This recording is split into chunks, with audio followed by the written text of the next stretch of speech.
Bu, jangan menyunduk Bu, udah Bu, kita sama derajat kita Bu, udah Bu. Tolong Mbak, jangan berdiri. Oke, iya Bu, kita bantu. Insya Allah, Ibu nggak boleh, iya Bu, kita bantu. Iya, Rania. Dan yang kami hormati Saudari Ike Farida serta hadirin yang kami muliakan.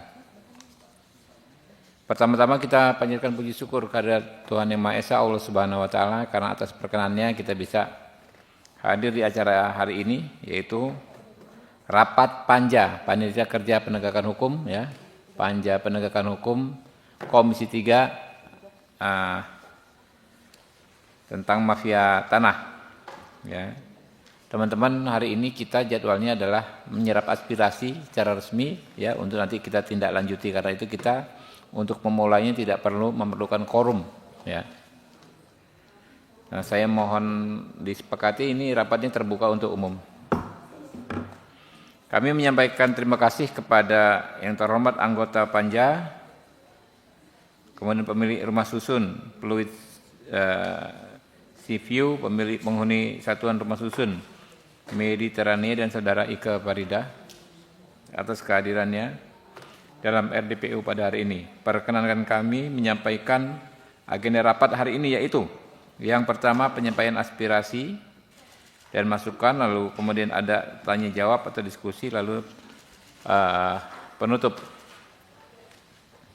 Kami persilakan dahulu untuk yang pertama kali yang dari pihak pemilik rumah susun Pluit Seaview. Mungkin berapa orang Bu yang hadir hari ini Bu? Juru bicaranya berapa orang? 2 orang aja ya paling banyak ya. Yang berbicara nanti 2 orang saja, masing-masing 10-12 menit. Ya, 2 orang. Silakan memperkenalkan diri dulu Bu, semua delegasinya siapa saja ya, nanti baru Ibu bilang. Silakan Bu.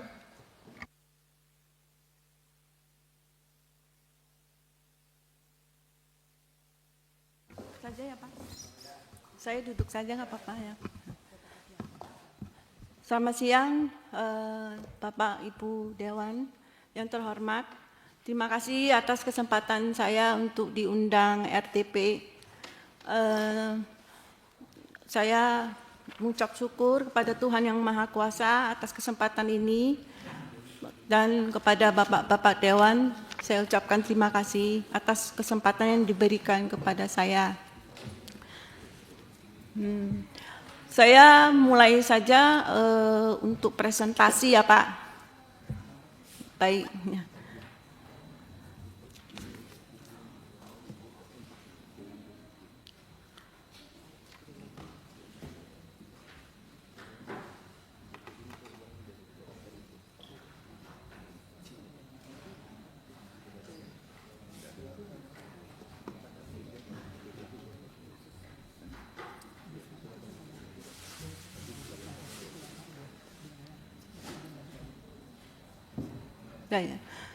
Baik Pak, jadi untuk apartemen Pluit Seaview ini Pak, kita ada 2 bagian.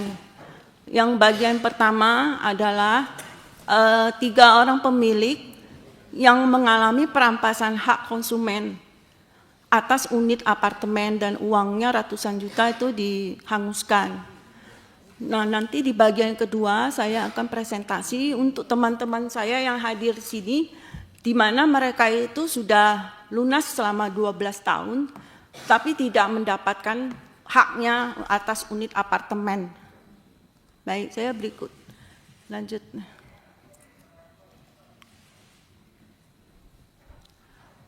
Saya sampaikan kronologi mengenai hak saya yang dihanguskan.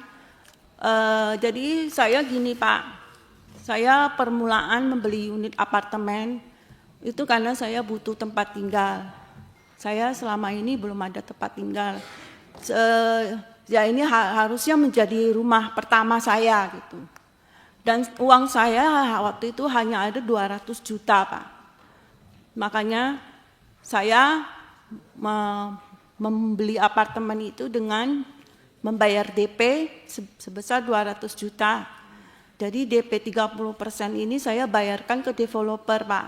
Sisanya saya KPA Maybank. Nah pada 7 Agustus itu saya dan pihak Maybank membuat surat perjanjian kredit dan disetujui untuk dikasihkan kredit sebesar 70%. Kemudian pada 31 Juli sebagai bagian dari perjanjian kredit saya, pihak Bina Karya Bangun Propertindo ini membuat surat pertanyaan yang ditujukan kepada pihak Maybank bahwa akan menyelesaikan bangunan selambat-lambatnya dalam kurun waktu maksimal 4 tahun setelah surat perjanjian kredit ditandatangani. Artinya pihak Bina Karya Bangun Propertindo ini harus serah terima unit maksimal di bulan Agustus 2019. Ya. Nah, saya lampirkan juga ini di sini ada surat pernyataan yang ditandatangani oleh 2 orang direkturnya, direktur dari PT Bina Karya, Gohengki Setiawan dengan Budi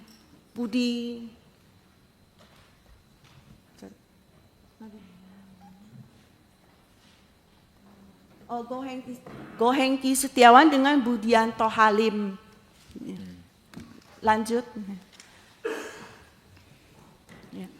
Nah, disesuai dengan PPJB saya di perjanjian jual belinya.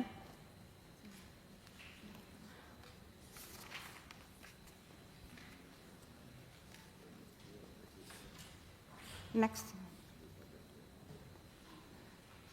Bimantoro wakilin Poksi. Ya.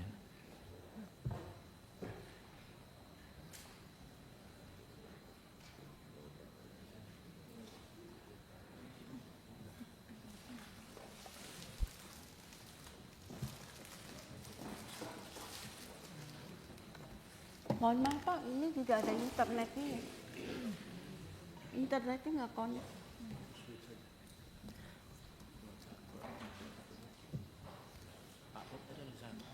Oh ya udah.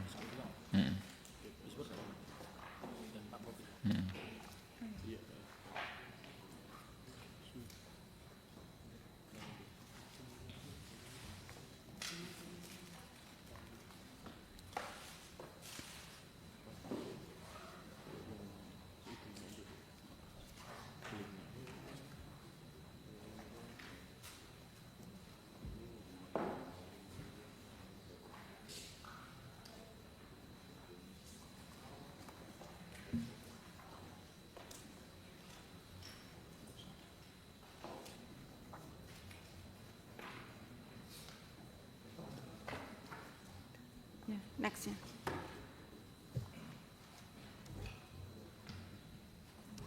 Mohon maaf Pak, saya lanjutkan kembali karena tadi ada sinyal yang error.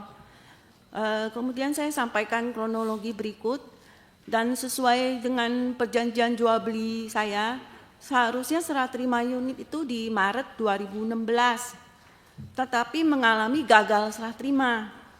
Dan sebagai langkah selanjutnya saya melakukan pelaporan ke BPSK untuk mediasi, di mana dengan hasil kesepakatan di BPSK itu Bina Karya menyanggupi akan melakukan serah terima. Tanggal tadi seharusnya serah terima tanggal berapa? Unit 2019 tanggal berapa?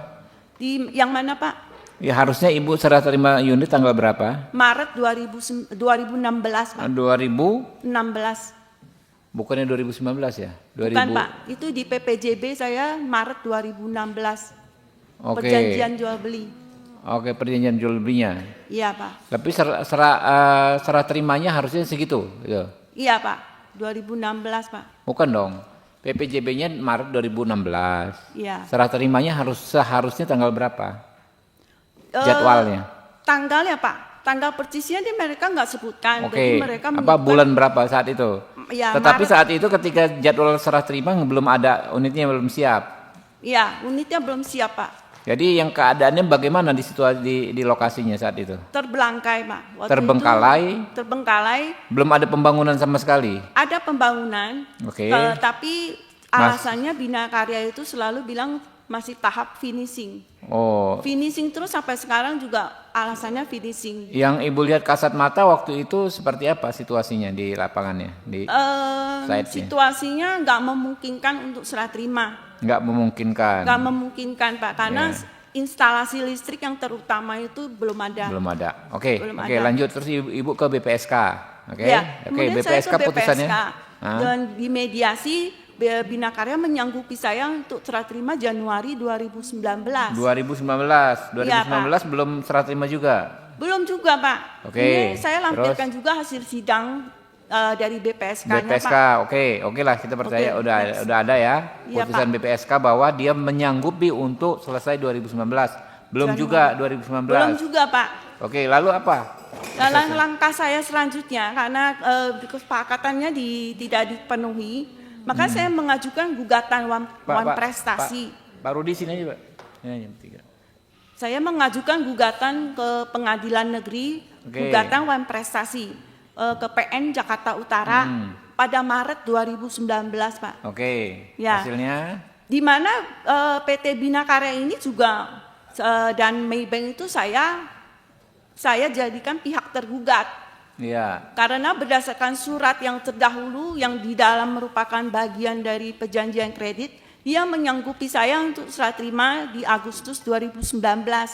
Oke. Tapi saya lihat situasi itu nggak memungkinkan, makanya dua pihak itu, BBP Bina Karya dan pihak Maybank saya jadikan tergugat. Tergugatnya satu siapa?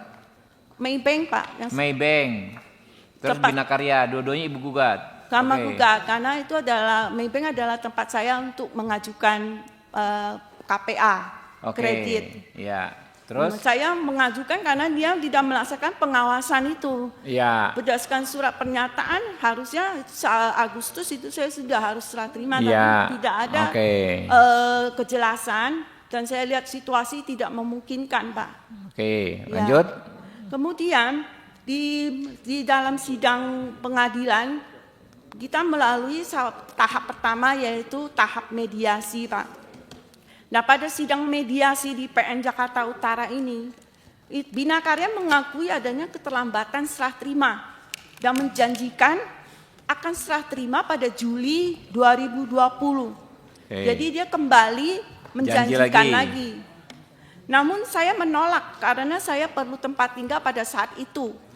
Pada tahun 2019 itu. Saya masih tinggal di rumah kontrakan hingga saat ini, Pak. Sedangkan dijanjikan serah terima pada Juli 2020 itu lebih dari 1 tahun kemudian. Maka dari itu saya meminta uang kembali. Saya menolak penawaran tersebut. Nah, ini saya lampirkan juga secara tertulis surat mediasinya, kesepakatannya ditawarkan kepada saya yang saya tolak. Karena melihat situasinya, Pak, waktu saya mediasi ini adalah di bulan Mei 2019. Tapi dia menyanggupi untuk serah terima 1 tahun lebih, yaitu di bulan Juli 2020. Makanya saya tolak. Nah, next. Saya lanjutkan, Pak. Ketika gugatan saya masih dalam proses mediasi ini pada Mei 2019, PT Bina Karya digugat PKPU di pengadilan niaga oleh konsumen lain, Pak. Maka pada saat PKPU masuk, Pengadilan Negeri Jakarta Utara menyatakan bahwa Pengadilan Negeri Jakarta Utara tidak berwenang memeriksa dan memutus perkara saya, sehingga gugatan saya dinyatakan tidak dapat diterima NO karena adanya PKPU itu. Dan pihak Bina Karya dan Maybank menuduh saya wan prestasi terhadap mereka dan menyatakan unit saya sudah tidak ada. Dan pihak Maybank menyatakan fasilitas kredit saya sudah ditutup. Bina Karya menyatakan unit dan uang yang sudah saya bayarkan sejumlah 438 juta dinyatakan hangus. Saya sangat terkejut ketika saya dinyatakan wan prestasi, di mana seharusnya mereka lah yang wan prestasi terlebih dahulu kepada saya. Saya mendapatkan surat, Pak, bahwasanya saya sudah tidak punya unit dan tidak ada fasilitas kredit lagi di MyBank. Kemudian saya lampirkan juga hasil keputusan dari PN Jakarta Utara yang menyatakan bahwa kasus saya sudah tidak bisa diproses karena terkendala dengan PKPU itu. Dan saya melawan, Pak. Saya menyampaikan ke pengadilan bahwasanya ada undang-undang yang dinyatakan di dalam keputusan saya bacakan, Pak, menimbang bahwa berdasarkan pertimbangan tersebut di atas, eksepsi absolut tergugat dikabulkan. Dengan demikian, Pengadilan Negeri Jakarta Utara tidak berwenang memeriksa dan memutus perkara tersebut, sehingga gugatan pada para penggugat dinyatakan tidak dapat diterima. Jadi dalam pokok perkaranya, perkara saya NO, Pak. Next. Saya melawan ke pengadilan PN dan menyatakan, saya sampaikan ke pengadilan sesuai undang-undang, seharusnya gugatan wan prestasi saya tidak dapat dihentikan. Dan saya lampirkan juga ini undang-undang terkaitnya, yaitu di pasar 243 ayat 1, Pak. Undang-undang 27 nomor 27 tahun 2004 tentang kepailitan dan PKPU. Saya menyatakan ini ada undang-undang yang menyatakan tidak ada pasal yang dikenakan ke saya tidak bisa melanjutkan gugatan saya. Namun saya sangat kecewa karena pengadilan menolak gugatan saya. Next. Itu jadi ceritanya kepada Bapak Ibu Dewan yang terhormat. Secara kronologi singkatnya, tindakan yang dilakukan oleh pihak Binakarya dan MyBank itu sangat tidak manusiawi. Saya merasa terjolimi dan pihak pengadilan juga tidak dapat memberikan keadilan bagi kami. Bagi saya ada 3 orang di sini, Pak, yang mengalami hal yang sama karena terkait dengan MyBank. Maka kami memohon bantuan kepada Bapak Ibu Dewan yang terhormat agar dapat membantu membukakan jalan keadilan bagi kami.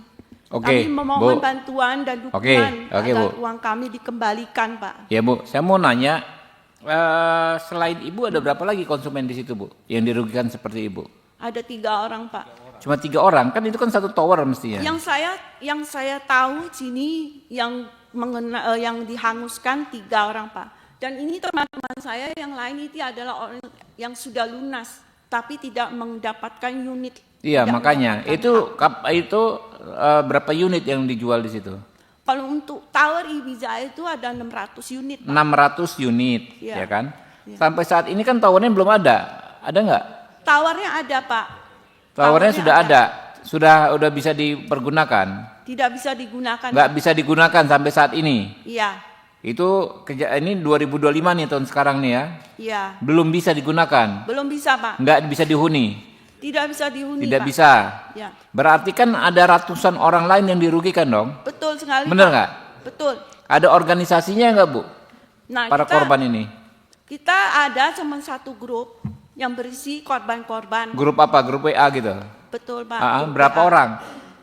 Kami tergabung yang kami menghubungi teman-teman itu ada 173, Pak. 173 orang. Iya. Iya kan? Iya, Pak. Sisanya nggak bisa terkonsolidasi. Ya, masing-masing mereka sepertinya sudah pasrah. Sudah pasrah. Itu kebanyakan seperti Ibu kan sudah uang keluar ya. Iya. Tetapi nggak mendapatkan haknya. Betul, Pak. Dan sebenarnya di grup itu ada 4 orang sebenarnya yang mengalami hal nasib seperti Ibu saya. Ibu pernah melaporkan ke kepolisian nggak nih perkara? Tidak, Pak. Ada nggak? Saya melaporkan ke pihak REI, ke pihak BPKN. Ke kepolisian ada nggak? Tidak, Pak. Belum ada. Karena ini kan kemungkinan besar udah penipuan kalau kayak begini. Ya, yang di belakang sama dengan Ibu nasibnya tuh. Langsung aja Mas, ngomong Mas. Ya, dipencet Pak. Sama Pak. Kurang lebih sama Mas. Iya. Jadi sudah melaksanakan kewajiban, ya, membayar, Sudah lunas belum? Sudah lunas dari Sudah lunas 2000. tapi unitnya nggak dapat. Iya, sampai sekarang. Upaya hukum yang sudah dilakukan apa, Pak? Bersama Ibu Erna menggugat ke Pengadilan, Iya. NO tadi. Iya. Sudah melapor ke kepolisian belum? Untuk ke kepolisian belum, Pak. Belum, oke. Ya, Bapak sama ya, dua orang tadi sama, kurang Ya, lebih. betul sama. Bisa nggak dikonsolidasikan yang 173 orang ini? Kami usahakan, Pak. Ya, Kami usahakan. Oke, Pak. kalau bisa, nanti kita minta tolong kepolisian yang bertindak. Buat laporan, kami atensi, kami kawal. Oke, Pak. Tapi semua, jangan segelintir orang. Kalau Iya, bisa iya. semua buat laporan. Ya, Oke, Pak. ya jadi nanti semua ya membuat laporan ke kepolisian, kami kawal laporannya, gitu loh. Pak izin bicara Pak. Ya, sama nih. Saya sama juga Pak. Ya. Jadi saya sudah lunas cuma belum mendapatkan unit tersebut. Ya, Cuma kita pernah menuntut Pak, tapi kalah terus. Kemudian yang saya mau berikan input adalah begini Pak. Yang setahu kami itu SLF belum ada Pak. apa itu? Sertifikat layak fungsi Pak. Jadi ini setahu saya Pak ya. Jadi dalam apartemen itu biasanya ada sertifikat layak fungsi Pak. Sebelum itu dilakukan serah Ya, terima. intinya nggak bisa ditempati lah pokoknya. Ya, Nggak bisa. ya. Intinya bapak-bapak ibu ini nggak bisa menerima haknya, gitu kan? Ya, dan perlu mungkin juga Pak ya, kita pernah dengar ada tuntutan dari penyerobotan tanah gitu. Ada perkara lain di situ. Ya, ada perkara lain di situ sehingga menyebabkan apartemen ini saya rasa agak sulit gitu untuk ya segel dari Ya Pak, DKTRP juga. makanya Ya, nanti, makanya. sorry saya salah sedikit, nanti saya akan mempresentasikan bagian kedua yang menyatakan kondisi bangunan Pak, nanti setelah Pak Ya, ya. Rudi bicara. Ya, saya berharap Pak mungkin juga selidiki hal seperti itu juga Pak. Mungkin saya Tidak tidak ada tahu. masalah, makanya kan nanti kan yang bekerja kan kepolisian untuk Ya. tahu duduk perkaranya. Dan kepolisian melakukan penyelidikan dan penyidikan tahu kenapa mereka nggak bisa memberikan hak bapak ibu-ibu kepada bapak ibu-ibu Ini gitu. nanti kan minta. Dan kalau Bapak tadi mengatakan, Bapak pimpinan mengatakan bahwa mafia tanah, ya memang betul Pak yang kita hadapi seperti ini Pak. Jadi nggak ada kemenangan buat kita rakyat kecil Pak gitu. Ya. Terima kasih Pak. Oke, Pak, mohon maaf saya minta waktu sedikit Ya. untuk mempresentasikan yang ya sebetulnya untuk udah tahu bagian Bu, dua. ya kayak begitu ya nggak Ya, berarti sorry. nggak bisa Lanjut, nggak bisa Pak. ditinggali lah, intinya begitu kan? Ya Pak, jadi teman-teman ini kan 12 tahun sudah menanti pembayaran lunas, unit masih belum diserah terimakan. Next. Nah kondisi saat ini, jadi gini Pak, ini apartemen Pussy View ini terdiri dari 4 tower Pak. Nah kondisinya yang Martif ini sudah dipenuhi penghuninya. Yang kemudian yang Belis, itu yang serah terima itu cuma 50% Pak. Nah ini teman-teman saya yang hadir ini adalah konsumen dari Tower Ibiza yang satu gedung itu belum diserah terimakan. Dan yang terakhir itu adalah Bahama, itu gedung itu mangkrak Pak. Next. Jadi yang ada baru di Belize itu yang baru ada 50% serah terima. Iya betul. Jadi next. Jadi kondisi saat ini ya Pak, Bina Karya ini kan posisinya udah PKPU Pak. Iya. Nah, dan dia melanggar perjanjian kesepakatan homologasi PKPU itu. Di antaranya tidak melaksanakan sertifikasi SMS, SLS dan AJB Pak untuk Tower Martif. Untuk Tower Martif itu sudah serah terima selama 12 tahun tapi belum ada SHM-nya dan AJB-nya. Kemudian berikut yang dilanggar adalah baru serah terima unit 50% untuk Tower Belis Pak. Itu dijanjikan harusnya sudah terima 100%. Pelanggaran berikutnya untuk Tower Ibiza adalah belum adanya serah terima untuk satu tower penuh untuk Tower Ibiza Pak. Dan kami tidak mengetahui juga apakah lahan atau lokasi tanah apartemen Pussy View dalam kondisi aman atau bermasalah atau ada sengketa, karena ada berita-berita di luar media itu yang menyatakan ternyata itu lahannya ada sengketa. Itu Pak. Di sini saya juga hadirkan teman-teman yang saya tadi bilang pembayarannya mereka itu sudah lunas dan harus menunggu selama 12 tahun tanpa kepastian Pak. Next.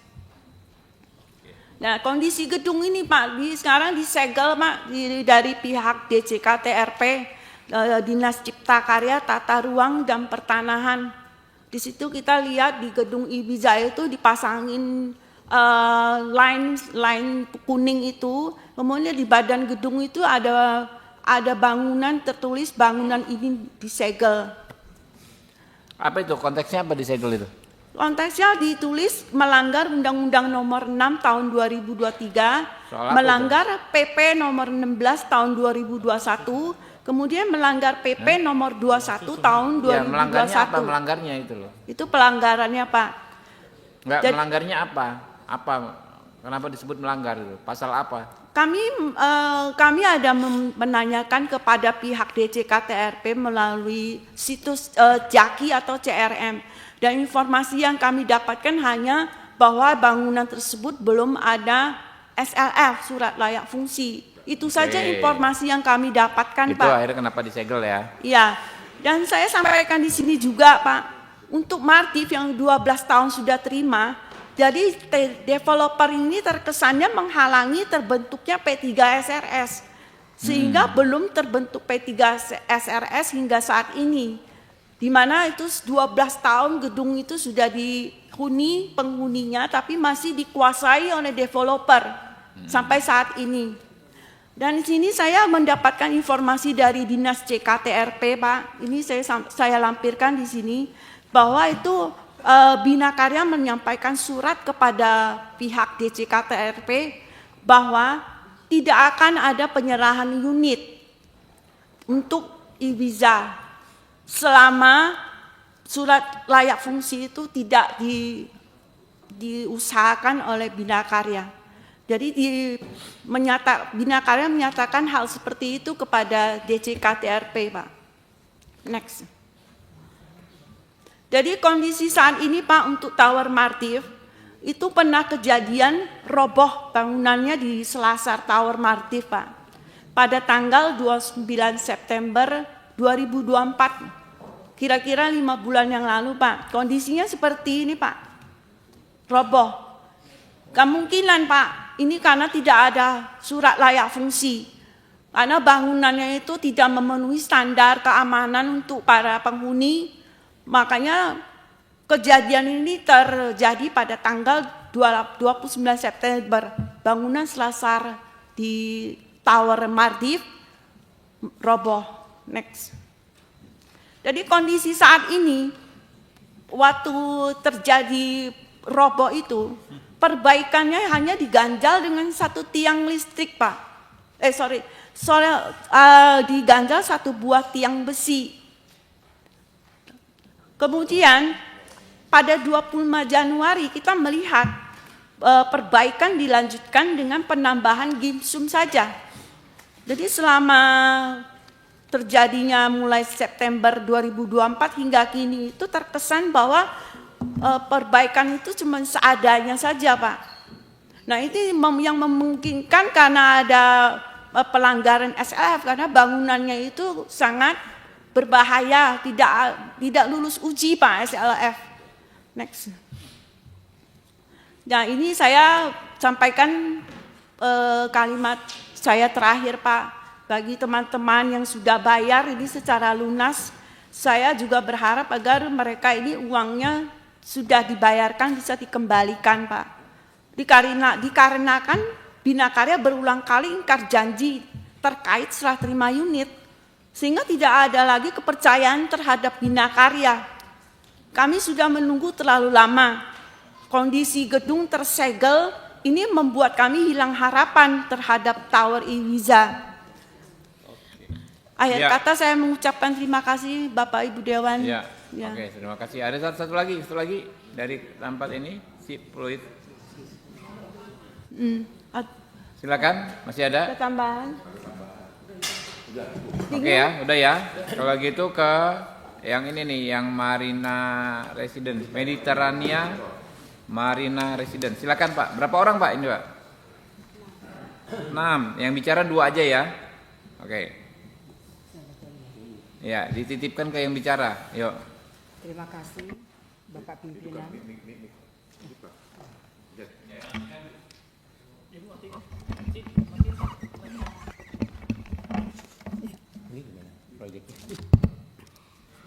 Assalamualaikum warahmatullahi wabarakatuh. Selamat siang buat kita semua, kepada Bapak Dewan sekalian dan Bapak Pimpinan dan kita semua hadirin yang hadir di sini. Terima kasih diberikan kesempatan buat kami dari Apartemen Mediterania Marina Residence, di mana proses selama ini yaitu kita menunggu dan baru tadi malam kita mendapatkan informasi bahwa kita disiapkan waktu untuk RDP pada siang hari ini Pak. Terima kasih. Slide-nya Pak tolong.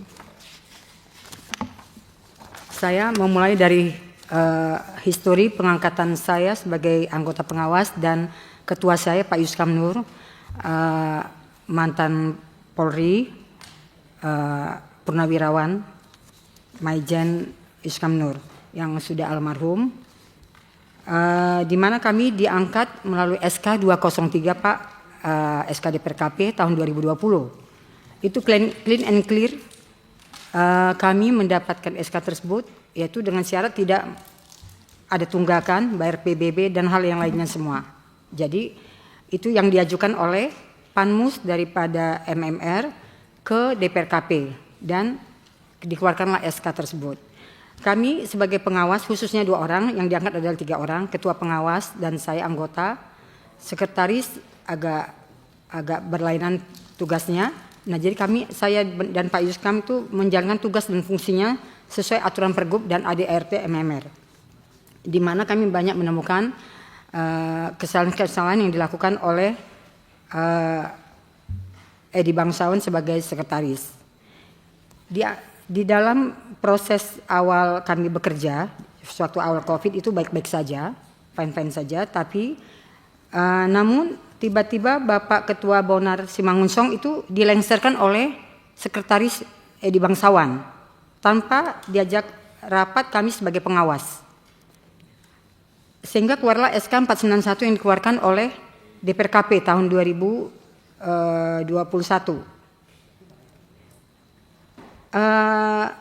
Namun kami bertanya dan tiba-tiba ya tidak bisa masuk kantor oleh Edi Bangsawan. Pak Bonar di dalam pelengseran oleh si Edi Bangsawan yang jadi naik menjadi ketua dipaksa menjual unitnya dan yang beli juga timnya mereka yang diangkat menjadi sekretaris Edi Bangsawan. Pak Bonar akhirnya diterjolimin, tidak masuk kantor, honor juga nggak diberikan, akhirnya ia meninggal juga, ya, usia 82 tahun. Nah, kemudian kami menemukan Pak banyak sekali penyimpangan, termasuk sebelum Pak Bonar masih jadi ketua yang menjalankan tugas, itu giro ditandatangani oleh sekretaris dan bendahara. Pak Bonar tidak boleh mendatangani. Jadi kami menemukan bukti itu dan kami laporkan ke polisi, tapi tidak bergerak sampai saat ini. Kemudian juga adanya uang dana 10 miliar lebih yang tidak pernah dilaporkan laporan keuangan secara transparan sejak berdirinya Apartemen Mediterania Marina. Itu saya temukan dan finance menandatangani pada saat itu. Dan juga kami tidak bisa masuk kantor bekerja dengan dinas perumahan. Kemudian adanya klaim asuransi gempa bumi yang tidak dimasukkan ke rekening PP 3 Seres. Kemudian ada parkir dan hal yang lainnya, ada tertera di buku yang telah dikirim kemarin. Sehingga kami total tidak boleh masuk kantor, saya dan pengawas dan bahkan Bapak Bonar. Tapi Sekretaris Yani, pengawas itu boleh karena Bu Yani itu tidak memihak kepada ketua maupun anggota. Dengan tidak boleh yang kami masuk kantor, pada saat ada timing kami mau online Zoom meeting dengan dinas perumahan, Ibu Kelly membantu saya untuk memvideokan karena saya perlu bukti untuk masuk kantor tidak diperkenankan oleh pengelola maupun PPRS. Dengan penemuan-penemuan ini, karena mereka semakin banyak yang kami temukan karena kalau kami masuk kantor, sehingga ya di bulan Desember menjelang tahun baru listrik dan air saya dipadamkan, dan Ibu Kelly Tan pada saat Januari ya Bu Kelly ya, Januari, Desember juga. Oh Desember juga dengan selang 2 hari dipadamkan listrik air. Pak Bonar tidak bekerja lagi ke kantor dan Pak Yuskam karena punya baby balita 2 orang 6 bulan bertahan dan pindah keluar untuk melanjutkan kehidupannya. Slide berikutnya, ya, kedua ya.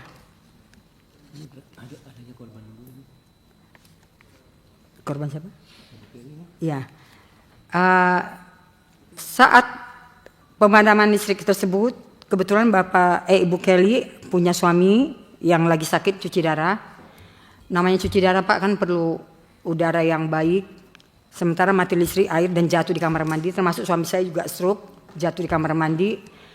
Akhirnya pada saat 1 hari sebelum meninggal, polisi datang.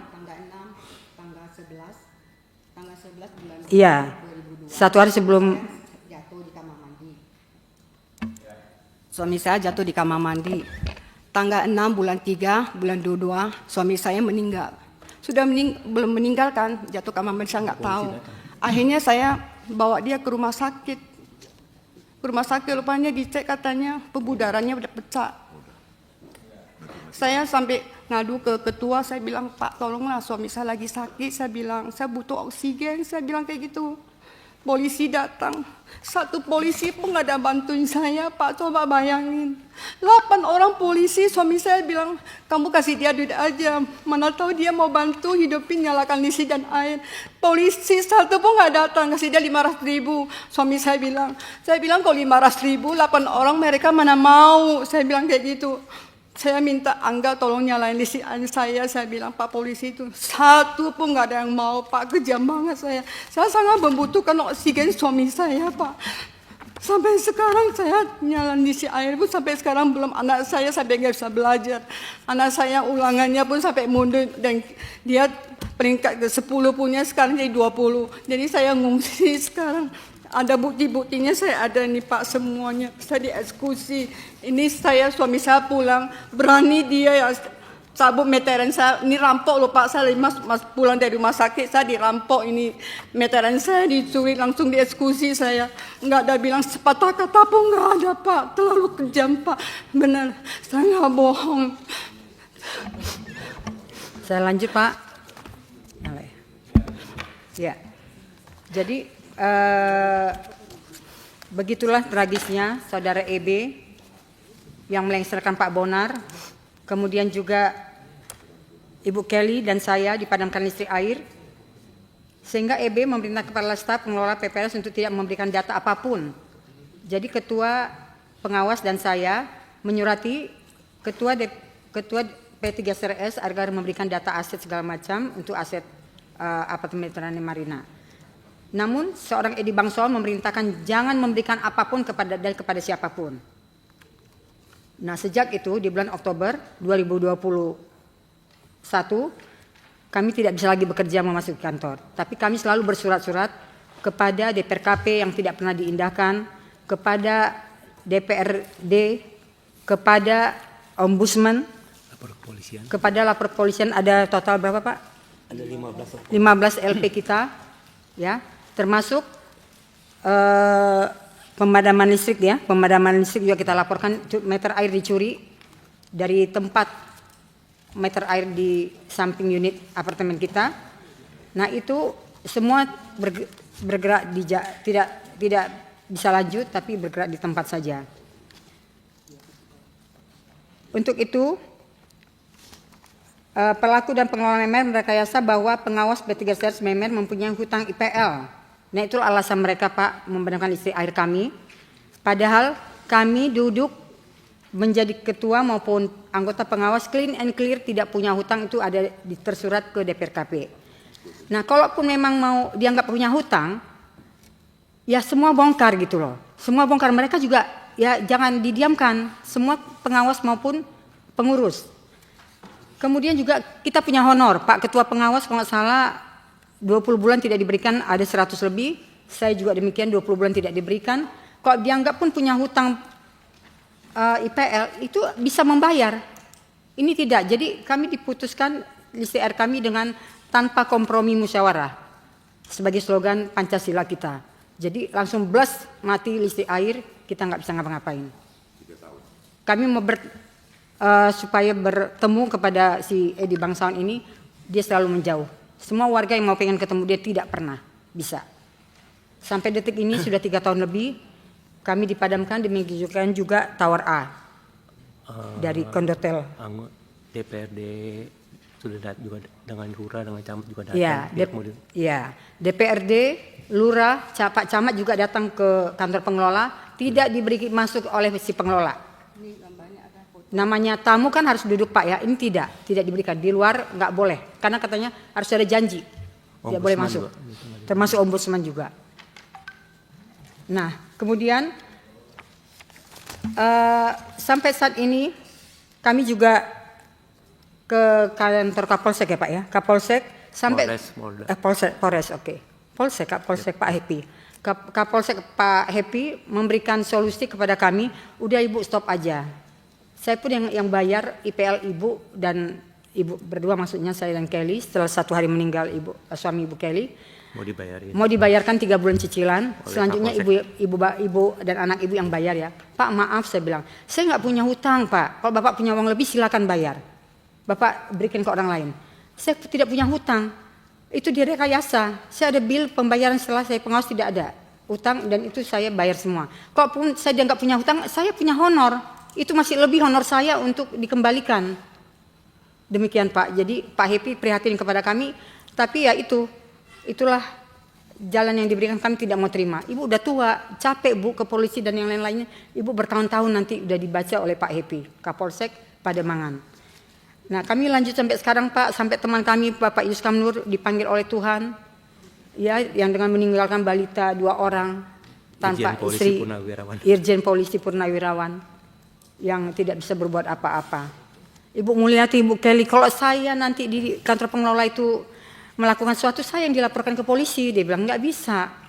Apa yang kita lakukan ya, kita lapor-lapor aja, bersurat aja, kita rajin semua, kita berajin ke DPRKP segala macam. Dan Pak Yuskam Nur sebagai ketua pengawas tidak pernah dipanggil oleh DPRKP secara khusus melalui surat kami yang kami kirim berkali-kali. Jadi kelihatan sepihak Pak DPRKP, di mana ya pihak Edi Bangsawan ya dengan rajinnya bisa dipanggil atau komunikasi mereka, kami tidak.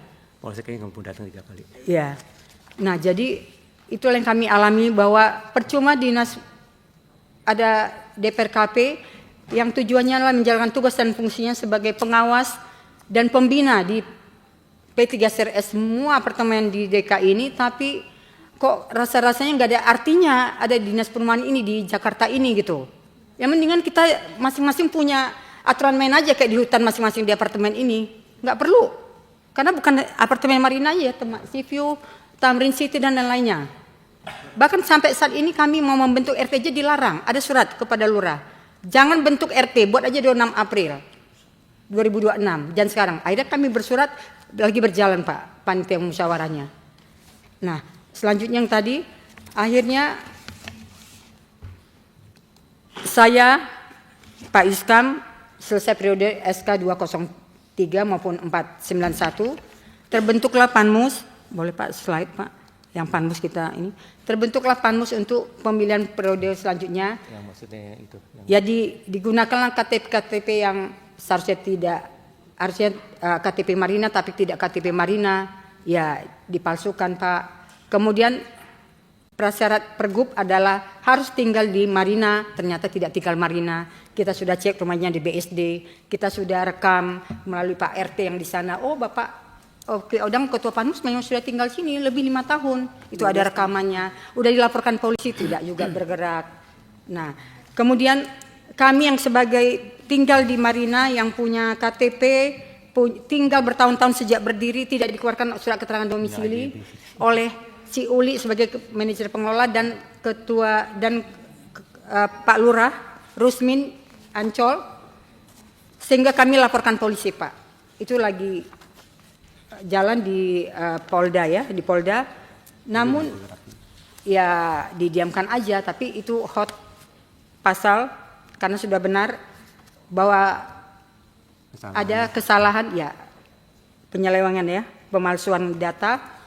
Nah kemudian duduklah mereka si Edi Bangsawan ini di SK 542 tahun 2023 dengan dihantarkan oleh Ketua Panmus yang tidak ber-KTP, tidak tinggal di Marina, punya unit iya. Dan kita dengar juga dari anggota Panmus yang lain punya hutang 100 juta IPL tidak bayar, Pak. Dia ngomong langsung. Ini laporan ini. Nah, kemudian ini LP kita Pak ada 15 lebih kurang. Sehingga dengan duduknya Panmus yang ilegal, yang melanggar ADRT maupun Pergub, itu dibiarkan oleh DPRKP, tidak dengan penyuratan kami, dengan memberikan data-data yang sebenarnya, itu tidak ada cross check, itu kan urusan pengelola. Nah itu infonya. Untuk apa DPRKP sebagai pembina, pengawas? Sehingga terjadilah kericuhan di Marina. Kemudian mereka duduk tentu diproses oleh Panmus yang ilegal, sehingga Ketua PPRS dan rekan-rekan pengurus maupun pengawas juga ilegal. Mereka juga sebagai syarat di Pergub harus tinggal di Marina. Mereka tidak tinggal di Marina, Pak. Tidak tinggal di Marina dan juga tidak ber-KTP di Marina. Dari 8 orang pengurus maupun pengawas, paling hanya 3 orang ber-KTP di Marina. Jadi ya menyalahi aturan Pergub juga. Untuk apa Pergub ini dibuat? Kalau Pak DPRKP-nya, Dinas Perumahan, pilih-pilih gitu. Kita yang warga benar tinggal di sana, tidak diayomin. Malah yang tidak tinggal maupun tidak ber-KTP itu yang mulus masuk. Nah tolong slide video Pak, yang Panmus. Kita masuk, Panmus itu berproses Pak, tidak melalui musyawarah warga. Mereka yang bermusyawarah sendiri, pengelola, itu sampai ada apa ya, Zoom meeting ya Pak ya. Zoom meeting terakhir memfinalkan Ketua Panmus Pak Oki Odang tersebut. Kami sebagai pengawas tidak diundang oleh pengurus. Tolong videonya Pak. Di mana kami mau masuk ke ruang Tower A, Pak Jani Malau sebagai staf Dinas Perumahan itu menyaksikan kami tidak boleh masuk ke ruang sidang itu, ruang rapat, didiamkan saja. Bagaimana sebagai pembina DPRKP kok membiarkan kericuhan ini gitu. Jadi saya itu pagar betis Pak. Ada preman yang mereka panggil dari luar, kita nggak kenal, bukan warga Marina. Ini waktu Panmus, ini waktu Ruta Pak. Yang Panmus yang sebelumnya. Nah ini saya pengawas. Tahun 2023 kita mau proses Ruta. Tidak boleh saya duduk Pak. Aneh kan Pak, saya anggota pengawas yang SK-nya yang diterbitkan DPRKP. Edi Bangsawan di sebelah itu nanti ada duduk, diam saja. Saya diusir dari sidang.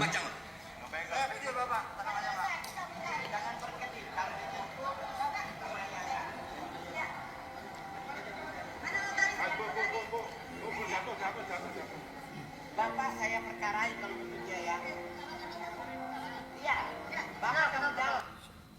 Nah, itu adalah Ruta tahun 2023 yang Edi Bangsawan duduk melalui SK 542 saat ini. SK-nya juga aneh. SK-nya juga aneh Pak. SK-nya diumpetin, tidak diumumkan di Mading.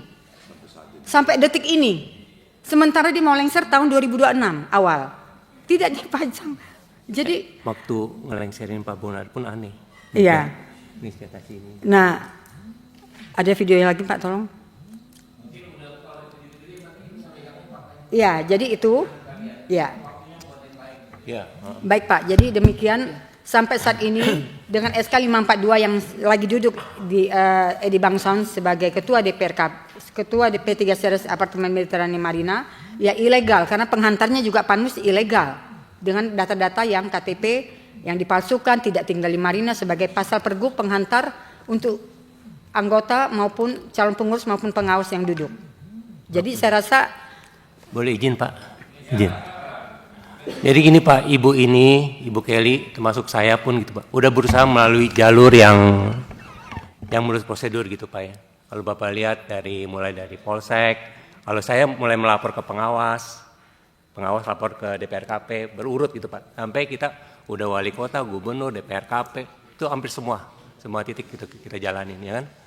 Nah, DPRD pun kita sudah lakukan dan DPRD pun sudah berkenan hadir waktu kemarin, tapi tidak mau ditemui juga ya kan. Kita pun dengan baik-baik mau minta ketemu, mau duduk bersama untuk cari solusi. Maksudnya kalau bisa ada hal yang rumit disederhanakan saja ya kan. Kalau bisa, tapi tidak mau ditemui. Jadi sepertinya Pak mereka merasa berkuasa di atas segala-galanya. Even terhadap pejabat, terhadap dinas, ataupun apapun mereka begitu berkuasanya. Sekedar contoh ya Pak ya, SK Ibu ini diturunkan, dijolimin, ya kan? Itu DPRKP, itu pada mediasi pertama, Ibu ini dilarang masuk ke kantornya. Ibu ini video, ya kan? Langsung dijolimi, ya kan? Dan DPRKP mengajukan lagi untuk minggu depannya untuk meeting Zoom yang kedua. Ya kan? Sebelum meeting Zoom kedua itu terlaksana, DPRKP langsung mengeluarkan SK P3SR yang baru, Pak. Itu kan aneh banget. Meeting belum dilakukan dengan pihak-pihak yang bermasalah, ya kan? Surat keputusan yang baru P3SRS dikeluarkan oleh DPRKP. Jadi sepertinya kok nggak ada aturan, nggak ada hukum gitu, Pak. Kalau saya pribadi Pak yang Tower A, saya investasi seperti Kondotel gitu ya, itu 10 tahun. Ya, jadi selama 10 tahun itu saya tidak mengalami merasa untung atau ini, ya kan.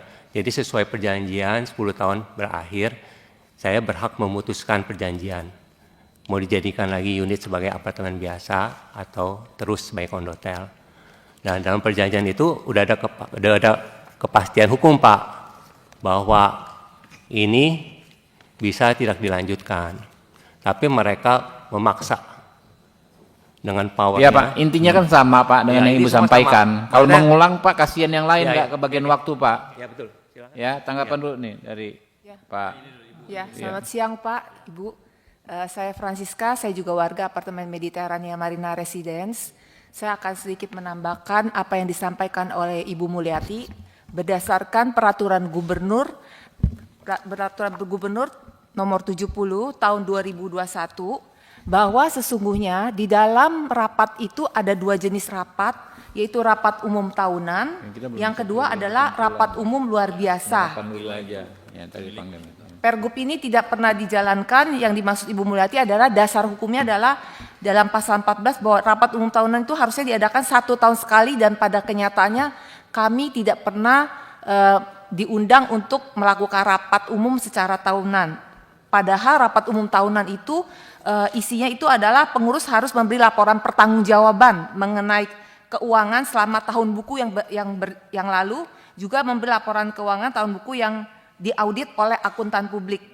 Nah, hal ini tidak pernah dilaksanakan oleh pihak pengurus P3SRS, jadi tidak menjalankan pergub yang ada. Oke, saya akan lanjut untuk kasus Ibu Kelly. Saya akan merangkum apa yang dialami Ibu Kelly, saya akan membantu. Bu, izin Ya. Mbak, kesimpulannya aja Bu, karena masih ada ini, nanti kami tanggapi, karena ini masukan aja, apa keinginan Ibu ya.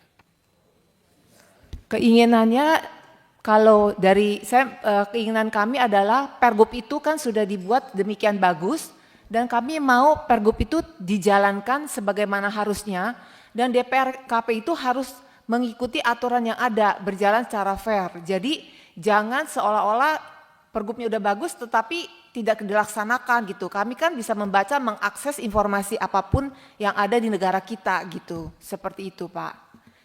Dan kalau untuk Ibu Kelly, saya akan menambahkan, mohon maaf karena keterbatasannya waktu juga, Ibu Kelly ini sudah dipadamkan listriknya dari Desember 2021 sampai dengan sekarang 2025, artinya di sini bahwa sesungguhnya sudah ada orang tinggal di ibu kota Jakarta yang gemerlap tapi masih ada hidup tanpa pasokan listrik. Dan sudah dilaporkan kepada Pak Kapolri, Pak. Sudah Baik, di Pak. Pak Kapolri sudah masuk, Baik, Pak. Paham. Ya. Terima kasih Ketua, izin Ketua menanggapi Izin dua. Ketua, ada tambahan lagi Ketua Kenapa? dari MMR. Saya tanggapi dulu Pak ya. Nah, saya tanggapi karena Bapak Ibu ini datang ke sini mau diperjuangkan aspirasinya, betul ya?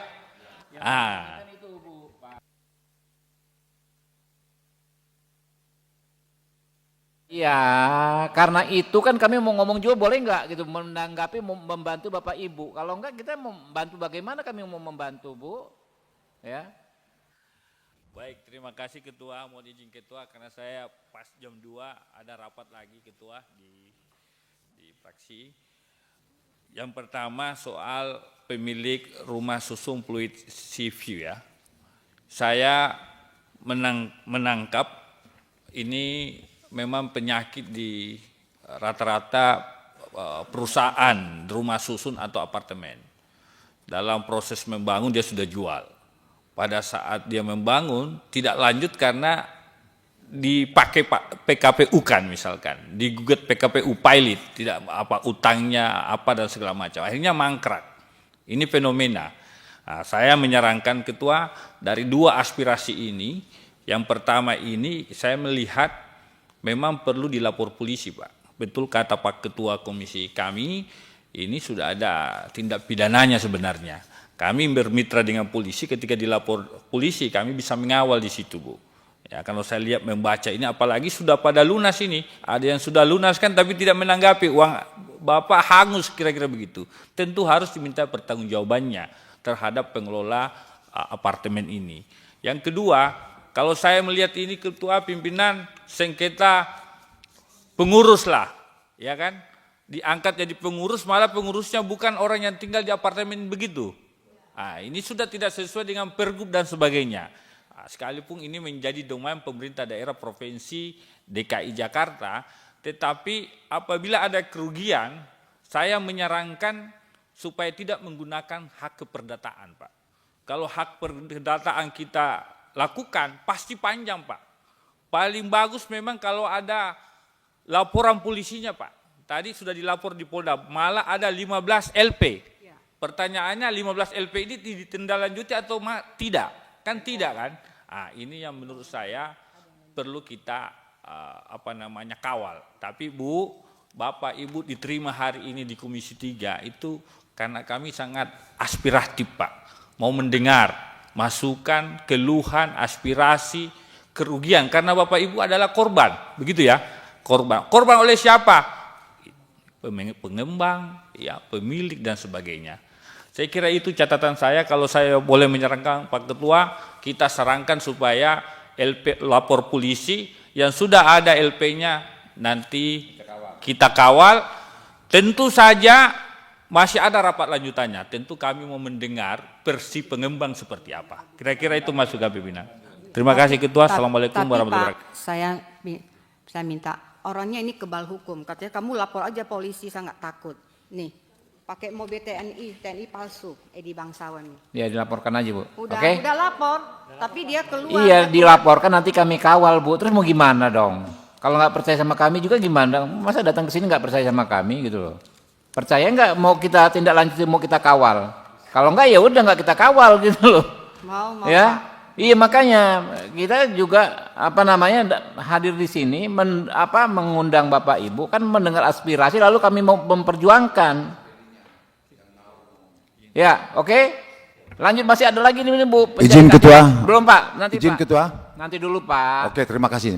Kasihan Ibu Ike Farida ini Pak, gitu loh. Dia juga ingin mengadu sini. Silakan. Iya. Boleh sini. Assalamualaikum warahmatullahi wabarakatuh. Perkenalkan, nama saya Alehi Rokoni. Saya ingin mengucapkan terima kasih banyak atas kesempatannya hari ini.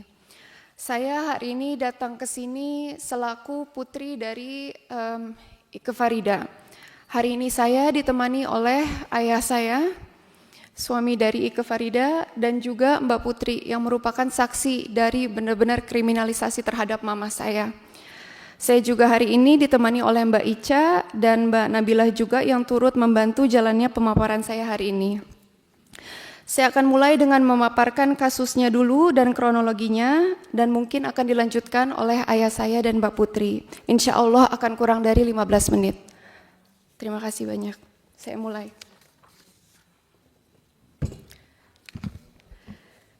Mama saya Ike Farida merupakan seorang ibu, pengacara, dosen, dan akademisi termuka di Indonesia. Sepanjang hidupnya, beliau telah berbakti kepada Indonesia untuk menegakkan hukum dan hak asasi manusia, mendidik generasi muda mendatang, serta mewakili Indonesia di kancah nasional dan internasional. Namun, 13 tahun yang lalu, mama saya membeli 1 unit apartemen, dibayar lunas, dan sekarang malah dipenjarakan. Awal mulanya itu adalah di tahun 2011. Ketika mama saya ditawarkan 1 unit apartemen di Casa Grande dan itu pun dibeli karena ayah saya saat itu sedang operasi. Maka dari itu karena itu berdekatan juga dengan rumah sakit, jadinya dengan tabungan selama 10 tahun mama saya membayar lunas unit apartemen tersebut. Namun sampai dengan hari ini kita tidak diserahkan seluruh unit apartemennya. Selanjutnya, mama saya, karena tadi saya sudah sampaikan, merupakan advokat juga, beliau akhirnya menggugat ke Pengadilan Negeri Jakarta Selatan, menempuh upaya hukum dan memenangkan 10 putusan pada tingkat MA, PK, dan MK. Dan pada putusannya itu intinya, maaf izin dari yang sebelumnya itu, yang biru itu adalah upaya hukum yang dilakukan mama saya selama 13 tahun dan yang biru adalah yang memenangkan mama saya. Selanjutnya, pada putusan PK nomor 53 itu intinya bilang kalau misalnya mama saya adalah pembeli beritikat baik, patut dilindungi oleh hukum, dan PT Elite Prima Hutama wajib serahkan unit apartemen, PPJB, AJB, dan semuanya. Dan ini semua itu sebenarnya itu menguatkan putusan sebelumnya, begitu. Nah, atas kemenangan mama saya ini, PT EPH itu bukannya melakukan amar putusannya, melakukan PPJB, AJB, memberikan kunci akses, sertifikat, dan seterusnya, tapi malah menolak untuk melakukan hal tersebut dan membuat laporan ke Polda Metro Jaya. Selanjutnya, nah karena sudah menang putusannya dari tahun 2021, akhirnya dari pihak Pengadilan Negeri Jakarta Selatan melakukan eksekusi. 1 hari sebelum dilakukan eksekusi, pihak PT EPH itu menyerahkan kuncinya saja dengan alasan, oh ini kita sudah melakukan eksekusi secara sukarela. Ditanyakan ke pengadilan negerinya, kami tanyakan, tapi kan PPJB, AJB, SHM, SRS-nya belum. Tapi dari pihak PN-nya itu nanti menyusul saja. Kalau kamu tidak ambil, kuncinya tetap akan kita hold di PN, begitu. Jadi pada intinya kita ambil kuncinya, setelah itu ini adalah surat dari KPN, kepada PT Elite Prima Hutama, mohon maaf kalau misalnya kecil, tapi pada intinya menyuruh mereka melakukan PPJB, AJB, dan seterusnya. Namun yang mereka lakukan adalah mereka mematikan air dan listrik dengan alasan, oh kan belum PPJB dan AJB, padahal dari merekanya yang tidak mau melaksanakan keseluruhan amar putusan PK 53. Nah, mungkin sudah pernah disampaikan juga dari yang lain, tapi kami juga sudah berusaha untuk ke Disprakim, sudah dilakukan mediasi dan ditemukan bahwa ternyata saat itu ketika dilakukan mediasi itu sertifikat mereka belum terbit, itu satu, dan yang kedua mereka masih anggota P3 SRS mereka itu masih P3 SRS sementara. Nah, di pergub itu dibilang boleh kalau misalnya P3 SRS-nya itu sementara, kalau misalnya belum ada penghuni gitu. Tapi di situ saat itu penghuninya sudah full, tapi masih P3 SRS sementara, di mana anggota-anggotanya adalah dari pengembangnya sendiri begitu. Jadi kami benar-benar sampai dengan hari ini air dan listrik tetap dimatikan. Kalau boleh saya lanjutkan, izin? Ya. Boleh, maaf. Nah, dari sini ini merupakan surat rekomendasi dari Dirjen HAM. Jadi sudah terbit kalau misalnya dari rekomendasi ini kalau memang mama saya itu tidak bersalah dan ini tuh benar-benar hanya merupakan kriminalisasi terhadap mama saya. Mbak, Ya, apa orang tua Mbak, ibu Mbak, Ya. itu dikenakan pasal apa? 242 ayat 1 sumpah palsu di dalam persidangan padahal mama saya tidak pernah datang ke persidangan. Oh, dalam perkara yang perdata tadi. Dalam perkara perdata tadi benar. Perkara perdata yang menang, inkrah sampai sekarang. Iya. Lalu terhadap perkara perdata mereka PK lagi atau gimana? Enggak? Tidak perlawanan tapi mereka kalah terus. Kalah terus. Izin Oke. ketua, iya. Jadi Nah, tidak ada apa-apa lagi. Jadi memang yang berkekuatan hukum tetap itu adalah putusannya yang memenangkan mama saya. ya Mbak. Iya. Lalu sekarang Mereka prosesnya malah lapor ke polisi. Oke, bahwa dalam perkara tersebut bersumpah palsu. Iya. Sumpah yang mana yang ini? Saya juga kurang mengerti ya ketua. Jadi ketika Kan di persidangan beliau kan itu pihak ya.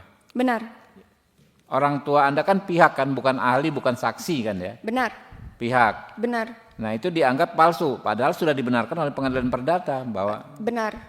Maka dari itulah memang terdapat surat rekomendasi dari Komnas HAM, dari Dirjen HAM dan dari Komnas Perempuan kalau misalnya ini murni adalah pelanggaran hak asasi manusia. Dan kami juga sudah memberikan surat ini dan membacakan surat ini proses di hukum persidangan. pidananya sudah sampai mana sekarang? Sekarang itu kita sedang mengajukan kasasi. Jadi Kasasi. sekarang sepertinya berkasnya sedang diperiksa di Mahkamah Agung. Terakhir putusannya apa? Putusannya itu menyatakan mama saya bersalah melakukan sumpah palsu di dalam persidangan dan junto pasal 55 yaitu penyertaan. Oke. Jadi apa- bersama-sama dengan orang tapi mama saya sendiri. Oke, hukumannya berapa tahun? Hukumannya 6 bulan. 6 bulan. Iya, Sudah menjalani berapa lama? sudah 6 bulan, sudah mau 6 bulan. Sudah keluar belum? Belum. Oke. Kalau boleh saya izin lanjut? Ya, lanjut. Terima kasih banyak. Jadi sebelum masuk ke dalam persidangan dan mama saya itu ditahan paksa, tuh sebenarnya sudah keluar dari Mabes Polri hasil rekomendasi gelar perkara khusus berupa SP3D yang pada intinya itu bilang kalau pasal pidana yang dituduhkan itu tidak terpenuhi. Mama saya tidak pernah hadir ke persidangan untuk bersumpah dan putusan PK itu mempertahankan hak keperdataan mama saya dan bukan tindak pidana. Dan tidak ada unsur mens rea. Nah, tapi penyidik PMJ ini bersekongkol dengan jaksa penuntut umum dan mereka tuh P21-kan. Jadi mereka lengkapkan tuh berkasnya. Dan setelah itu mama saya ditangkap paksa. Gitu. Nah, ini hanyalah bagan yang saya buat itu untuk kira-kira tuh menjelaskanlah di kasus mama saya dari tahun 2021 itu sudah berapa kali ada perlimpahan berkas antara penyidik dan JPU dan pelanggaran-pelanggaran yang mereka lakukan. Mau dari Perkaba, mau dari Mahkum Jakpol dan seterusnya. Boleh dilanjutkan, maaf? Nah, kantor mama saya dan rumah mama saya itu digeledah. Jadi mereka datang ke kantor dan ke rumah mama saya bilang untuk mencari mama saya, padahal kita sudah bilang tidak ada surat panggilan, tapi mereka tetap datang dan mereka tetap ingin menggeledah dan mencari mama saya. Dan ini juga sudah saya laporkan ke Propam, sampai sekarang tidak ada tindak lanjutnya. Tolong lanjut. Oke, laporan propamnya ada ya? Ada. Nanti diinin. Baik. Nah, ketika ini adalah terjadi kepada saya sendiri sebagai putrinya. Saya ketika malam hari di dekat kosan saya sedang makan. Terus tiba-tiba saya disamperin oleh 3 polisi yang salah satunya adalah Kanit Polda Metro Jaya. Siapa namanya? Namanya Yandri Mono dan sekarang ketika video ini tuh sempat viral dia dipindahkan ke nanti kita cari Krimsus orangnya. gitu. Ya, Nah, betul. tapi pada intinya saya hanya bawa HP saya saja, itu bukan alamat saya dan mereka nyamperin saya. Dan ternyata ketika saya tanya, mereka ternyata nongkrongin saya di depan kosannya saya sampai security kosan saya diancam. Nah, ini saya hanya ingin memberitahu seberapa. Enggak, itu datang maksudnya apa? Saya nggak tahu, saya disuruh minta tanda tangan berkas dan saya tanya, Bapak surat tugasnya mana? Ini jam 11 malam. Dan Bapak Tanda tangan kenapa berkas hampiri apa? saya? Dia tidak bisa kasih lihat apa-apa, jadinya sama warga diusir. Jadi Ibu diminta tanda tangan? Saya Tapi diminta Ibu tanda tangan. Anda tanda tangan? Saya nggak tanda tangan, karena itu di luar jam kerja. Iya. Dan saya nggak tahu. Dia bawa berkasnya, ditunjukin itu, Anda dimintai tanda tangan atau gimana? Itu maaf, kalau yang hijau-hijau itu yang lagi dipegang itu oleh Bapak yang pakai baju warna putih. Itu kan ada berkas hijau yang lagi dipegang. Hanya memegang berkas seperti itu saja. Dan saya disamperin di warung dan akhirnya karena tidak bisa menunjukkan surat tugas. Ya, dicariin orang nih. Ya, polisi. Nah, ini sebenarnya sudah disidang, Pak. Tapi ditemukan tidak bersalah, katanya tidak melanggar kode etik. Nah, saya lanjut. Mana? Maaf? Tidak melanggar kode etik kata siapa? Kata propamnya. Oke, kita cek lagi propamnya. Baik, terima kasih banyak. Selanjutnya. Ini apa lagi? Ini mama saya. Mama saya baru selesai berobat dan datang ke Jakarta. Di Bandara Soekarno-Hatta di kedatangan. Tiba-tiba ada 80 orang polisi dari Polda Metro Jaya menangkap paksa mama saya sampai mama saya lebam-lebam. Di sini seharusnya ada video juga, saya sebenarnya ada video juga tapi menurut saya mungkin tidak perlu untuk ditampilkan juga, mungkin bisa saya berikan. Tapi di video itu terlihat juga bibir mama saya itu biru dan berdarah. Sampai dengan hari ini mama saya ditahan karena alasannya mau melarikan diri. Padahal mama saya baru saja sampai ke Jakarta. Tanpa alasan yang jelas, kita sudah berkali-kali memohon penangguhan atau mau memberikan jaminan tapi tidak boleh dilepaskan mama saya. Dan sampai dengan hari ini tidak boleh juga dilakukan visum. Selanjutnya, persidangan dimulai. Persidangan mama saya dimulai, mama saya sakit, itu pun tetap terus-menerus dibawa paksa dari rutan ke persidangan, didorong padahal tidak sadar. Hanya untuk menjalankan persidangan agar cepat-cepat selesai. Bahasanya mungkin seperti itu. Salah satu pelanggarannya adalah itu, tapi pelanggaran lainnya itu adalah sidang itu berjalan tanpa surat panggilan. Surat dakwaan dibacakan dalam keadaan mama saya itu sakit. Sidang berlangsung setiap hari dari pagi sampai malam, sampai mama saya itu pingsan dan akhirnya dibawa ke emergency. Itu pun tetap hari selanjutnya harus tetap sidang. Dan JPU-nya sendiri dia tidak memberikan seluruh berkas dan hakim tidak pernah memerintahkan JPU untuk memberikan seluruh berkasnya kepada kami. Itulah persidangan yang telah dijalankan oleh mama saya. Setelah itu pada putusannya dibilang kalau misalnya mama saya itu bersalah. Bersalah padahal unsurnya itu tuh tidak terbukti. Pasal yang dituduhkan itu tidak terbukti. Dari 14 orang saksi, tidak ada satu saksi pun yang melihat tindak pidana, tapi tetap dibilang kalau mama saya itu bersalah. Mama saya ajukan banding, putusan bandingnya itu, sebelum putusan banding, advokat kami bahasa baiknya bagaimana ya Pak?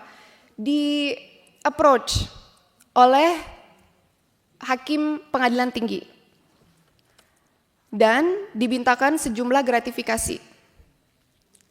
Kami menolak. Putusannya menambahkan putusan sebelumnya dengan alasan kurang memberikan efek jera dan tidak edukatif, preventif, korektif dan represif bagi mama saya dan masyarakat Indonesia. Pastinya Pak, setelah ini kami benar-benar merasa mafia peradilan dalam persidangan itu ada. Karena seorang konsumen yang tidak melakukan sumpah, tidak ada saksi dan barang bukti yang menguatkan JPU, justru malah dipenjarakan oleh pengembang. Hanya karena membeli 1 unit apartemen dan itu pun uangnya kami tidak pernah terima kembali, sudah lunas. Pada intinya, sampai dengan hari ini terdapat 10 rekomendasi dari institusi seperti Komnas HAM, Komnas Perempuan, Dirjen HAM. Dan ini seluruh pihak Polda Metro Jaya, seluruh Mabes, pengadilan, hakim, semuanya tuh sudah tahu mengenai surat rekomendasi tersebut. Yang pada intinya, mama saya merupakan korban kekerasan terhadap perempuan dan pelanggaran HAM dan KUHAP. Perkara harus dihentikan dan hak-hak asasi mama saya harus dipenuhi. Mama saya itu adalah wanita yang kuat. Mama saya itu bukan orang yang jahat, izin ketua dan seluruh anggota komisi 3. Mama saya bukan orang yang jahat yang akan melakukan tindak pidana demi memenangkan suatu perkara atau mendapatkan satu unit apartemen. Namun putusan yang telah dijatuhkan kepada mama saya itu berat sekali karena selama 13 tahun kami itu benar-benar diperundungi oleh pihak pengembang. Saya harap, saya mohon sekali kepada Ketua Komisi 3 DPR RI dan seluruh anggota Komisi 3, saya mohon untuk membantu kami, para masyarakat yang sedang mencari keadilan, apalagi bagi masyarakat yang diputus bersalah dengan tidak ada tindak pidana, tidak ada saksi pada tindak pidana tersebut, dan tidak ada alat bukti yang sah.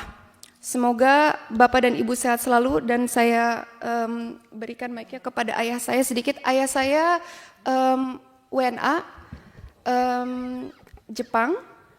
Izin kalau menggunakan bahasa Inggris sedikit, Ketua. Oh, saya mungkin boleh saya terjemahkan. Baik. Yeah. Thank you very much very sorry I'm talking in English because of lack of learning Bahasa Indonesia. My name is Shoichi Oni. I'm Japanese citizen and husband of the victim Ikfarida. This time my wife has been detained nearly already 6 months. And then about the details of the chronology was already explained by my daughter. And then actually, I don't know why this kind of thing happens in Indonesia, which are invited Japanese investors, and then our communities here, we have around more than 10,000 peoples here in Indonesia. And then this kind of cases are shocked because of instability of the implementation of the law itself. Why? My wife just want to, using her own money, to buy one piece of apartment, comparing with their project size of developer. This is only one unit. And why? They have to create a story of criminalizations, and then also we do not know why the police and JAXA and court has been moved with this kind of story. Well, I cannot understand about that, and then we are a little bit disappointed, but we hope that I'm thanking to you that invite for asking for the hearing our voices as a victim. It is very good directions to maintain the legal system in Indonesia. I hope that the developer will obey the decision of the court. Yeah, that's all. Thank you very much, your kindness. Apakah izin butuh? Oh, baik. Okay, sir, we will try our best, to control this problem. We hope that you will have justice. So our partner is the police, Polri, in the Indonesian police, and we will ask the police to check the violation that happened when they arrest your wife, and all the problem we will check, and next hearing we will invite also, we will summon the parties that arrest the wife of you. Okay? Thank you very much. Thank you. Ini walaupun dikit-dikit I can ya, bisa dipahami oleh bapaknya ya. Ya, bisa. Little I can ya. Masalahnya ini komision senator dari Condet ini. Iya, Ibu, Bapak masih ada dikit lagi yang mau disampaikan. Kalau Ibu kan udah ngomong, yang di belakang tuh Bapak belum ngomong, Pak. Tadi mau ngomong, Pak. Udah ya? Izin.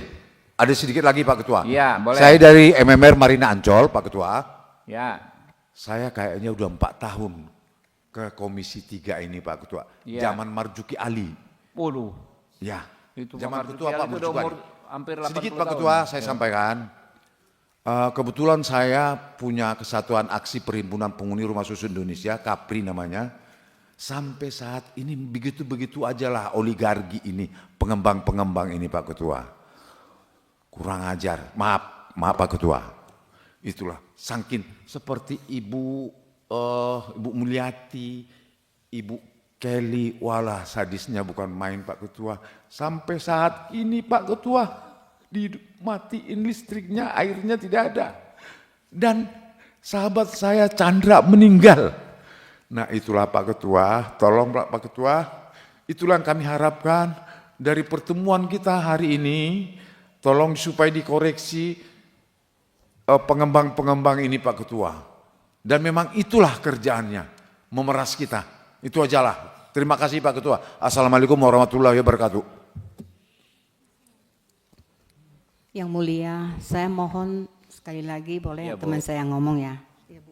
Ada lagi, kalau sudah ngulang nggak usah Bu, yang penting kita udah dapat ini ya. Jadi gini, Ibu, apalagi Bu, kalau sudah Izin. yang sama nggak Pak hal yang disampaikan Pak? Mau bertanya tentang setelah laporan ke polisi, langkah selanjutnya kami harus bagaimana Pak? Ya, makanya saya lagi mau ngomong Bapak. Gak usah, polisi. Saya lagi mau jelaskan Bapak. Boleh dong? Iya. Udah Ya. kau mikirin tuh. Udah. Percuma itu kalau polisi-polisi kau itu. Kenapa Mbak? Pak Ketua izin tadi mungkin dari ayah saya kan sudah sedikit lagi Ya. mungkin bolehkah diizinkan Mbak Putri untuk melengkapi sedikit lagi Hal yang sama? bagian berbeda. Oh, ya, silakan. Pak Ketua terima kasih. Ya, terima kasih Pak Ketua waktunya. Mungkin ada beberapa tambahan Pak Ketua. Jadi untuk kasus ini memang sedemikian rupa dibuat agar terjadinya kriminalisasi. Nah, mungkin sejak awal ini Pak Ketua di tahun 2014 dari pengembang ini sudah dijadikan tersangka. Nah, tapi kasus ini ditutup dan kami pra-peradilan pun tidak dapat membuka kasus ini, padahal sampai sekarang kita tidak bisa menggunakan unit apartemen. Terus kemudian pada tahun 2021 kita laporkan juga ke kepolisian dan kasusnya tetap ditutup. Seperti itu. Nah, selain itu ternyata ada lagi satu kasus di mana Dr. Farida itu dilaporkan ke kepolisian dan saat ini sudah di tahap penyidikan. Padahal sejak tahun 2014 kasus ini tuh didinginkan gitu. Jadi kasus ini ditutup tidak, terus kemudian dilanjutkan juga tidak. Apa sih kasus ini terkait Dr. Farida membuat surat pembaca ke sebuah surat kabar. Nah, di surat kabar itu beliau tuh kan untuk surat pembaca kita nulis terus kirimkan lain-lainnya oleh dari sana gitu yang mengedit terus kemudian juga akhirnya dipublish. Nah, dari kita sudah berkoordinasi juga dengan Dewan Pers dan Dewan Pers sudah melakukan sidang sendiri, kode etik dan lain-lain dan itu sudah diakui oleh Dewan Pers, kita koordinasi dan sudah juga di BAP kepolisian bahwa itu bukan tanggung jawabnya Dr. Farida, tapi ini adalah tanggung jawabnya surat kabar yang mempublish. Dan juga ada namanya hak koreksi dan hak jawab yang diberikan sebenarnya kepada pihak EPH sendiri. Nah, tapi pada tahun 2024 tiba-tiba kami cek kan nama beliau ternyata ada di kejaksaan bahwa beliau itu kasus ini sudah ke penyidikan gitu, bukannya dihentikan tapi di penyidikan, dan kemudian kita sangat khawatir karena ini ternyata nanti LP-nya apa, nomor perkaranya mana kasih tahu ke kita, nanti kita atensi tuh. Iya. Kita kawal. Oke? Ada lagi? Ya, terima kasih. Ya Bu, apa lagi Bu? Nih, yang mau ngomong yang mana nih? Ada 2 orang mau bicara nih, kanan kiri. Coba diputuskan. Ya, silakan Ibu duluan Bu. Pak, ini kita kan awam sekali soal kepolisian ya Pak ya. Iya. Ya, saya takutnya di polisian kita ya dikerjain lah gitulah Pak. Mana mungkin dikerjain kalau yang mengawal Komisi 3? Iya Pak. Ya saya juga ada mau Nanti tanya, atensi Pak. khusus dari kami nggak mungkin dikerjain gitu loh. Baik Pak, terima kasih. Pak, apakah nanti dari pihak developer Bina Karya itu akan dipanggil Pak? Kita panggil juga sini. Kita panggil juga. Dipanggil ya Pak. Ya, dan dia harus ngomong jujur di sini. Kalau enggak ya kita proses. Kita proses untuk pelaporan polisian itu setelah pemanggilan dari pihak developer atau saat kapan yang tepat terserah Pak? kapan maunya kawan-kawan ya. Kita jadi kalau mau lapor nanti koordinasi kapan mau berangkat melaporkan ya kan ya. Nanti kami atensi, kami kawal ya, kami hubungi pihak yang di sana untuk menerima laporan ya, lalu proses perjalanan penanganan pelaporan pun kami kawal terus. Oh baik dari sini nanti kami diarahkan ke Ya nanti koordinasi sama Kabakset ya, ke bagian sekretariat yang di belakang saya ini ya kan, kapan mau berangkat dan lain sebagainya. Oke? Baik Pak, ada tambahan Pak? Udah, Ibu. Satu lagi Pak, ada surat dari Kementerian PUPR Dirjen Perumahan di tanggal 11 April 2022 yang dikirim kepada Dinas Perumahan dan Ketua PPRS, pengurus PPRS agar menyalakan listrik air kami karena Agar itu menyalakan listrik. Nah ini ya, juga ya. karena melanggar pasal 102C. Itu dari mana? PUPR Pak. Nah Nggak itu dijalankan. tolong ya. Nanti ke pengembangnya harus diminta dinyalakan. Sudah ada surat itu. Ini Baik. udah ada suratnya Pak, nggak dijalankan. Iya. Nanti di Melanggar kesimpulannya hak Bos. asasi manusia dan Itu bawa tuh, kasih ke, ya Ibu jangan banyak omong, kasih dulu langsung diketik jadi kesimpulan, kita kirim ke sana. Iya. Biar langsung dinyalakan listriknya. Bapak Fitra yang menyurati Iya. Dinas Perumahan. Langsung Bu, langsung suratnya ini dipotong langsung dimasukin ke Sudah ada kesimpulan. Pak di buku itu Pak. Dipotong masukin di kesimpulan Bu. Bu, jangan menyunduk Bu, udah Bu, kita sama derajat kita Bu, udah Bu. Tolong Mbak, jangan berdiri. Oke. Iya Bu, kita bantu. Insya Allah, Ibu nggak boleh. Iya Bu, kita bantu. Iya.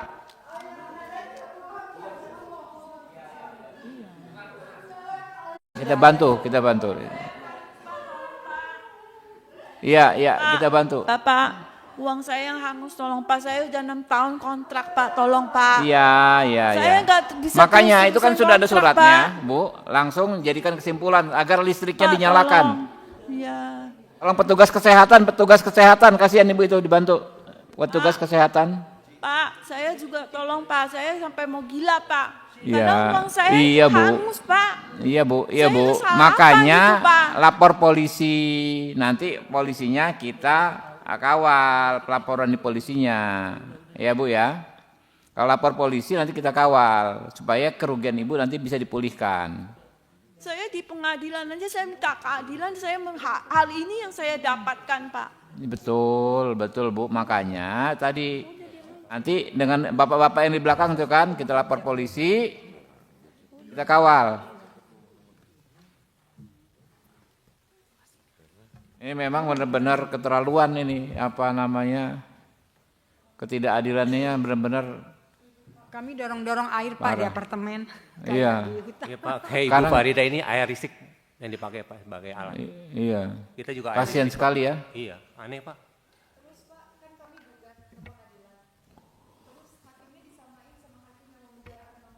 Padahal Ya. itu pidana dan perdata. Nanti kita ngomong dengan Bawas. Ya, hukum di negara ini saya merasa Pak, saya sedih sekali kayak buy one get one bagi pengembang.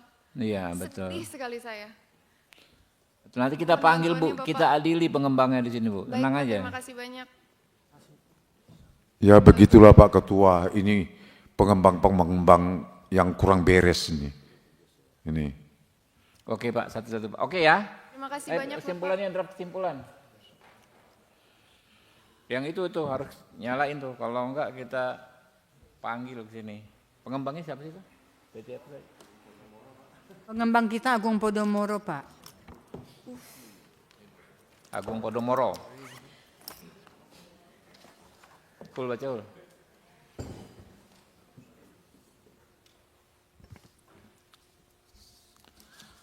Kesimpulan panja pertama, panja pengawasan terhadap penegak hukum terkait mafia tanah Komisi 3 DPR RI akan meminta Polri untuk membantu dan menindaklanjuti penyelesaian permasalahan pada rumah susun fluid CPU sesuai dengan tugas dan fungsinya, dan akan memanggil PT Bina Karya Bangun Propertindo dan seluruh pihak terkait untuk menyelesaikan permasalahan sesuai dengan ketentuan perundang-undangan. Oke ya. Yang kedua, panja pengawasan terhadap penegak hukum terkait mafia tanah Komisi 3 DPR RI telah mendengar permasalahan terkait PPP SRS Media Terenia Marina Residen Ancol yang akan memanggil pihak pengembang, Polda Metro Jaya dan seluruh pihak terkait untuk segera menyelesaikan permasalahan tersebut sesuai dengan ketentuan perundang-undangan dan meminta pihak pengembang untuk segera menyalakan listrik dan air apartemen MMR demi keadilan dan kemanusiaan. Nah, pengembangnya PT apa dimasukkan di situ loh. Pengembangnya nama PT-nya. Pengembang pengelola PT apa yang kita minta menyalakan listrik. Makanya dicatat, dimasukkan di situ, dimasukkan ke situ.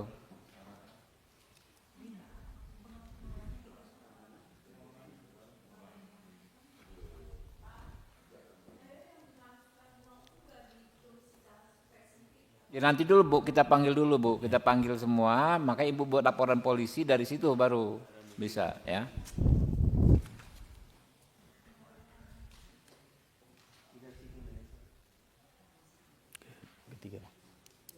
Ya lanjut.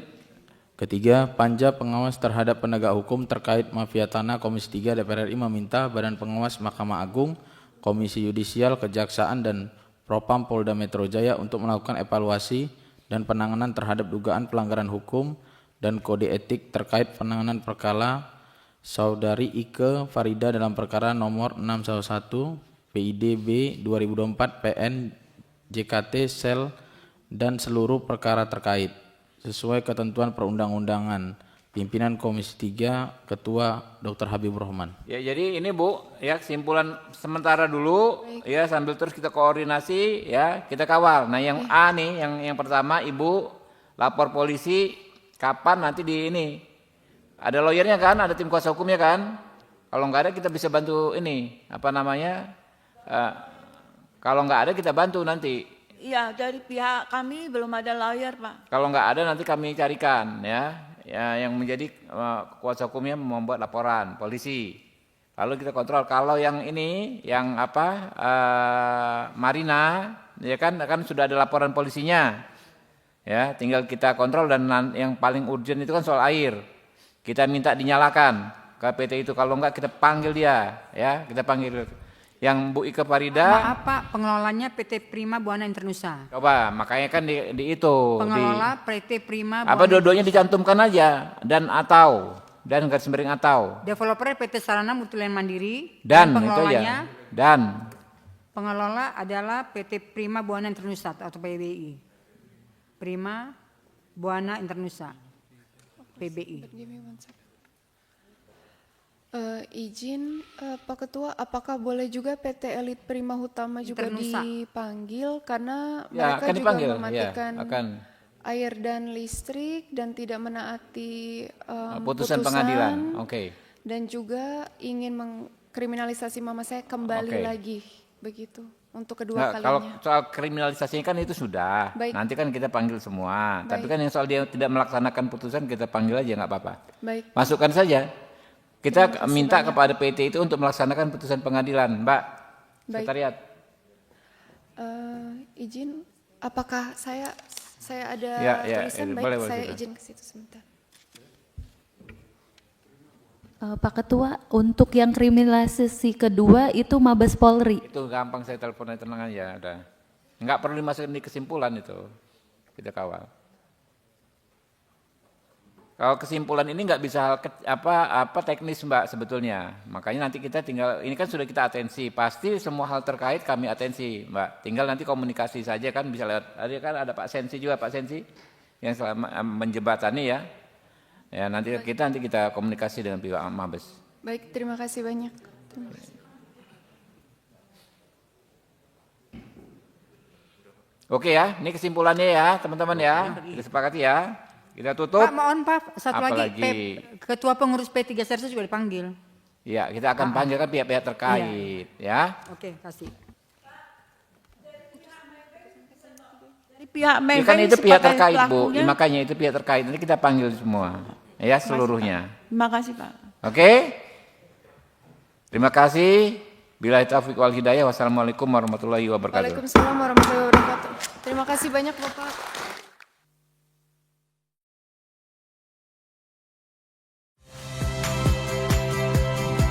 Saya Cynthia Rompas. Saksikan program-program Kompas TV melalui siaran digital, pay TV, dan media streaming lainnya. Kompas TV, independen, terpercaya.